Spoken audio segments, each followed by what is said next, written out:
problems, worries, sadness? Are you seeking solutions? Bible says, Do not be anxious about anything.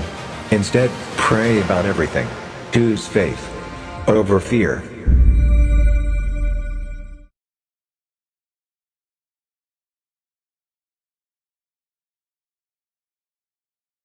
I don't know about you, but I could always go for another slice of pizza. I could always go for at least one more slice of pizza. As a young fella, there were so many places I went to fill my hunger for more. Most places I found left me feeling emptier than ever. Full pizza. A full pizza. All right, let's do it. Hey, how good's that? Drop it. But it was there at youth group with some ordinary people who weren't much older than me, who shared a laugh with me, shared a pizza with me, and shared their faith with me. Letting God be the guide and the judge of that, whether he wants us, to step up or to step back. So you know what? That's what we're gonna do. We ain't theologians, we ain't apologists, we're just a couple of mates hanging out on a couch, eating some pizza, and talking about what God is doing in our lives.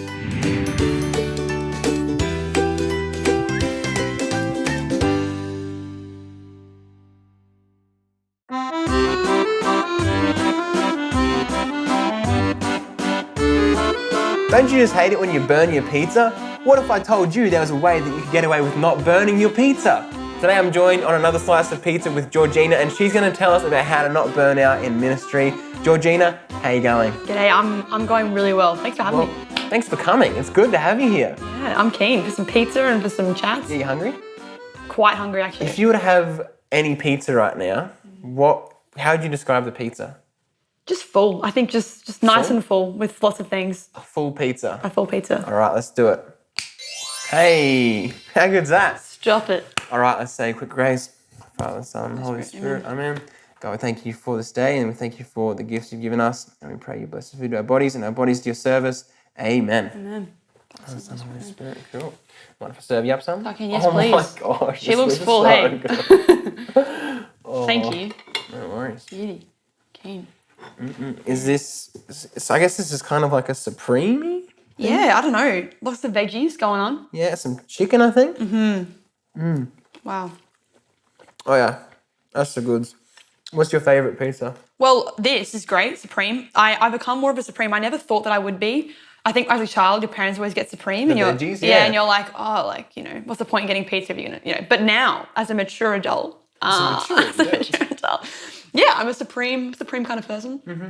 I never used to like olives. Yeah, and now you've become more of an olive. I'm starting to, yeah. But it's like maturing on my palate. Yeah, exactly. Cool. And what have you been up to lately? Man, I've been trying to play guitar a bit more and get a bit better at that. Cool. Which is Any new cool. songs? Yeah, I don't know. I like my folky sound, like my 70s-y folk. So trying a few of those, which is cool.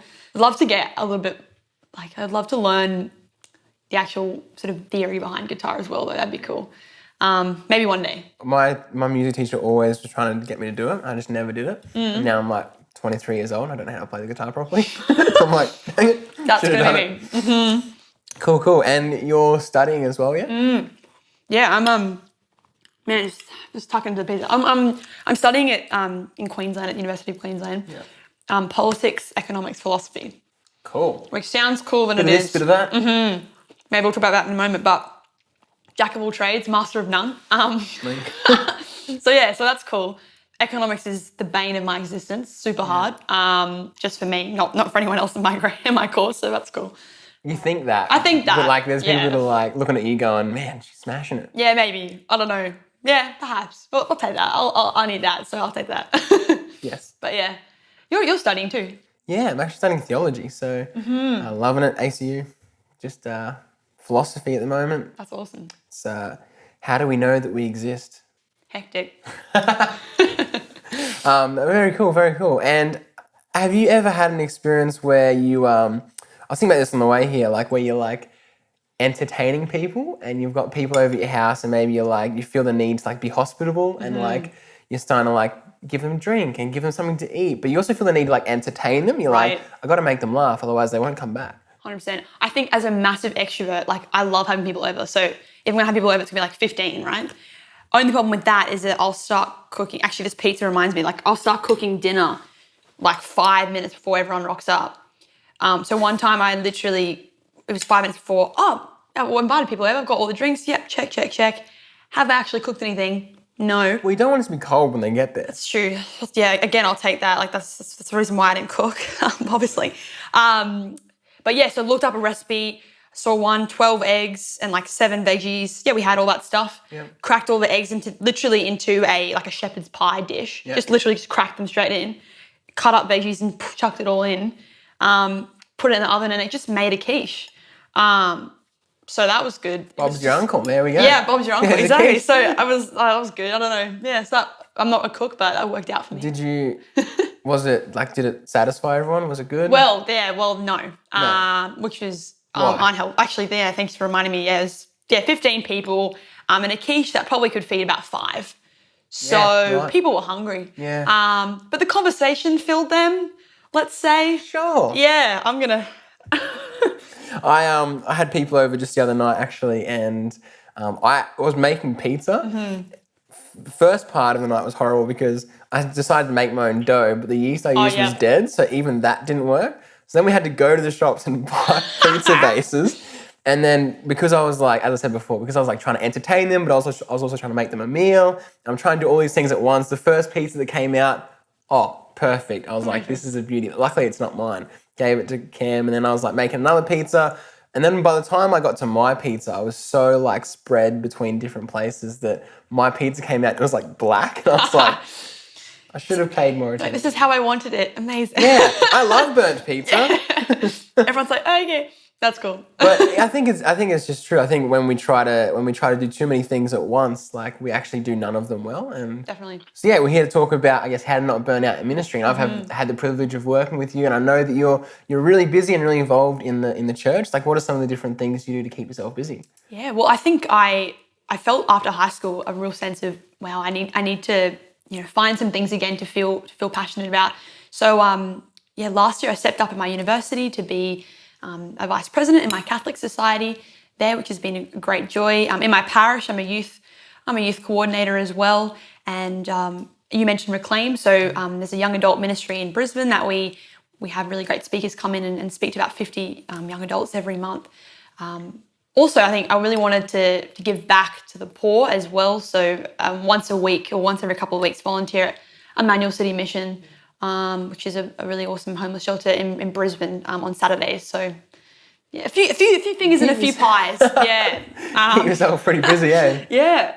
And I think I also feel the same need to like do a lot of things. I feel like I've been given so much that I just need to give back. Like, why do you do so much? Well, I think in my first year of uni, I felt so blessed to actually, we had a net team at my university. I felt so filled by the sustenance and the fellowship that they offered me. And obviously just the fact that I, get to live in a really wonderful place and have so many opportunities. So I think it comes from a place of, wow, I've received so much. And I really want other people to have the same opportunity that I have had. And so, yeah, and even in my parish as well, just wanting that space to be maybe what I wanted when I was a 15-year-old or something in my parish. So yeah, I think it comes from a place of wanting other people to share in the joy that I've experienced, and also wanting to make those spaces as good as they can be. So yeah, obviously being so busy and giving so much, there is a tendency for some people to maybe burn the candle at both ends and end up burning out and maybe even giving up on their faith. Have you ever experienced this feeling of burnout? Yeah, well, I mean, I think towards the end of last year when I had, as I said, like so many fingers and so many pies, I was starting to feel a little bit of resentment's too strong a word, but something like that. Like I was starting to feel a bit like, wow, I've got so much going on and the joy is almost not here anymore. And it's kind of like, I have to go to this thing because I'm the leader. Exactly. And I wasn't happy with that. Pretty much as soon as I sort of started to feel like that, I sort of wanted to check that feeling out. And yeah, it got to the point where I was going to mass or sitting down for personal prayer or even having a conversation with someone and just constantly thinking about who do I need to email or text or where do I need to be? And I think I was like, man, there's something wrong here with that. And so, I thought maybe going on a holiday or something like that would be helpful. And my friend Kiara was like, let's do it. So we planned to go to New Zealand just for 10 days. Yep. Because she could only sort of go just for that time. It was great. I was talking to my friend Katie though, and she was like, "Oh, you're going to New Zealand in December. You should go check out this this young adult camp they have in January." And I was like, "Oh, Katie, look, I'm going in December. Like, I'm not going to be there for a month. It's going to be a holiday. Yeah, I'm like, I'm not going for a month. Like, I'm sorry." She was like, "All right, just go pray about it, and just see if the Lord is wanting you to be maybe more of a Mary or more of a Martha. Like, is he wanting you to sit at his feet, or is he wanting you to sort of to serve these holidays?" And I was like, "Oh wow!" Like, kind of as soon as she said that, I think I had a sense that it was probably time to sit at his feet for a little bit. But I still sort of went away and prayed about it, and actually to say yes to that camp in January, Hearts Flame. It's great if you're ever in New Zealand in January. Hit it up. Actually meant saying no to a volunteering at another camp in Brisbane, which was always such a great joy. So, but eventually I did decide that it was something that was needed. And man, giving the Lord like that time in that month to be still. Kiara and I ended up making every day, making time, so an hour of personal prayer every day. Because we had the time, we were on the road. And suddenly being still, I became so aware of how uncomfortable I was with stillness and with not being busy.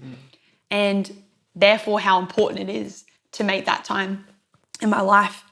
Yeah, it was a good time though. I think the Lord like really showed me a lot about various things that he'd been waiting to tell me and show me for so long, but perhaps I had just been so busy serving him that I actually hadn't checked in with him. Yeah. Which is such an interesting paradox, I guess, but yeah. I think it's a real temptation for us to get so caught up in our ministry and to not check in with the Lord, the one who makes all of our ministry possible. And I think I had a similar experience when I think last year, I was just probably in a similar position to you, just like serving in so many different ministries, and I was starting to get really tired. And I remember similar vibe, like I just didn't really want to go to like this, what we have like a team night, like once a month as a community, we'd gather together for some prayer and some worship, and I was like, I don't want to go, but I needed to connect. So I went and we were singing a song by Manual Worship, I think it was called Desert to Life. There's a lyric in there about great song. It's in the first verse being about being broken at his feet, and I was just like similar to what you were saying about Mary and Martha. And I remember just listening to these lyrics, and I knew that I was tired, but as soon as those lyrics started, I just started crying. Hey, I was just sobbing, and it was finally like the outside had finally showed what the inside was feeling. On the outside, you try to have it all together. You're like, right. I'm fine, man. Yeah. But inside, you're just like, ugh. And so finally, like, the outside was showing what the inside was feeling. I was just like, it was such a weight off my chest. And I realized that I wasn't okay. I needed to actually like drop back from some commitments. So I did. And once I did that, once I dropped back from a few commitments, I was able to start doing the ones that I was committed to a lot better, hey. And especially my prayer life, actually being able to take time to pray instead of just being so busy. I think that's a good point of like actually, oh Lord, what do you want me to be committed to? Not just, I think I have a tendency to just sort of, I need to do all these things. I mean, actually not necessarily inviting him to sort of have a say in like the commitments that I have. That's been, this year has been sort of a path that I've tried to, go down, like asking him what he would like of me. Not so much just assuming, if it's related to my faith that he probably wants me to do it. Because as you said, like it's better to do a few things, maybe it's better to do a few things well rather than just doing plenty of things okayly. Yeah. Well, that's not a word, but... Okayly. So it's a new word. Yeah, 100%. From the dictionary. Yeah. You thirsty? Yes, please. Cool. Can I always have a napkin? I don't want a dirty glass. Sure. So what I'm hearing you say is if you're feeling burnt out in ministry, you should go to New Zealand. That's exactly what now. What was the most beautiful thing you saw while you were in New Zealand? Oh man, it's not a joke when people say there's lots of sheep in New Zealand. Holy dooly. Is there actually? Yeah, and sometimes Kiara and I would be driving in the car, and Kiara does this thing where we're driving in the car and she would just at any moment just say, okay, what are you thinking about right now? And sometimes she'd just catch me. I'd just be looking at a sheep and the words just behold the Lamb of God are just in my head. And I'm like, how do I tell Kiara that I'm like, oh yeah, man, I'm just thinking about how Jesus is the lamb and about how like we're driving past lambs and that's what I'm thinking about. She's like, all right, cool, yeah, cool. I was like, yeah. But yeah, I don't know, the sheep are beautiful. The greenery is stunning. Mm-hmm. The people though, I reckon are so beautiful, so down to earth, just like Aussies. Just laid back and welcoming. Yeah. It was a really joyful trip. I just got to meet so many Kiwis and people of the faith. Got to stay with Carmelite nuns and stay with Catholic families. So I got to have a beautiful like breadth of vocation, I guess, which was really cool. So it's super important to take time. It's also really important, by the sounds of it, to have like good people around you. Yeah. What sort of things do you have in place to build community? Building community is super important. And I think that's actually the thing for me that keeps me going when things, I feel really busy or I feel really overwhelmed. It's kind of remembering, why are we doing it? And sort of at least at university, the Newman Society is all about fellowship. And so even though I'm serving in that space, it doesn't really feel like it because they're all my friends. Yeah. And we're sort of all on the run together to Christ and to heaven, often just making a lot of really bad jokes in the meantime. But it's just about like journeying together. So I think fellowship has been a great sustenance on the journey. Yeah. I couldn't imagine to not having it in many ways. But you have to seek it out. It's not necessarily something that just comes. I think I had to pray about, really good Catholic friends for a while before sort of being able to be privileged enough to have them. So also another thing that I heard you say while you were in New Zealand was that you made time for like an hour of personal prayer a day. And for me, before I served on net, that was just something that seemed ridiculous. And I actually had the privilege of enjoying an hour of prayer with the Lord every day my year, and I just grew so much. I was just able to learn so much about myself, about my faith, and about God, and what He was saying to me in my life. And so now that I'm finished now, I'm kind of like, do I really need to pray for an hour every day? Yeah. And I think about this, right? In the scriptures, it mentions that like Jesus went to pray, and I'm like, if you're God, why do you need to pray? But I think when there's the story of the disciples out at sea, it says that He went away to a lonely place to pray. And for somehow He was able to see them struggling out at sea, it says. And I'm like, if you're in the middle of the night and they're out at sea, how can you possibly see them struggling? But I think that's the thing about prayer, is it helps us to see things that maybe we can't normally see. Like the story I shared before about when I was praying in that time of worship, the Lord was able to reveal something about myself that I couldn't see, that I wasn't okay, that I needed to take some time to rest. I think that's a great point. And I think that's so true because sometimes for me, when I'm busy, prayer's the first thing to go. Yeah. But actually in that time, that really, and I'm starting to realize that more and more, that's the thing that sustains. And Jesus, taking time, we constantly see Jesus going away by Himself up the mountain or 40 days into the desert or whatever it was that He was doing, because he needed that time to just connect with His Creator and to fill up. And I think, when we're busy, that's probably the best thing that we could do is make that time to fill up with the source. Otherwise, how can we give if we don't have anything to give, I guess. And just some time. Like, it doesn't have to be an hour, but exactly. Something is better than nothing. Yeah. I know that in ministry, sometimes you can feel like a little bit isolated, especially if maybe you're leading events and maybe you're not seeing like the fruit of it. I think that can be a little bit like disheartening from time to time. Something that I feel the need to do is to like go to events just to support people. Do you feel like that's something important for us to do, is to just like actually rock up? Even just rocking up can be huge for someone else. Definitely. And I also think sometimes I go to an event saying, I'm going to go support my friend. Yeah. And then it ends up really, it really gets me. So that's also humbling as well and good. I think it's very important because we never know. I guess we never know when the Lord is going to want to say something. Yeah, it doesn't have to be serve all the time. No. Like you can literally just go and, you might even find a way to serve there, but and you might even serve them just by being there. But also the Lord might just hit you for six, Exactly. And as you said, sometimes just at those events, there might not be people maybe there are people that are really on the journey to faith.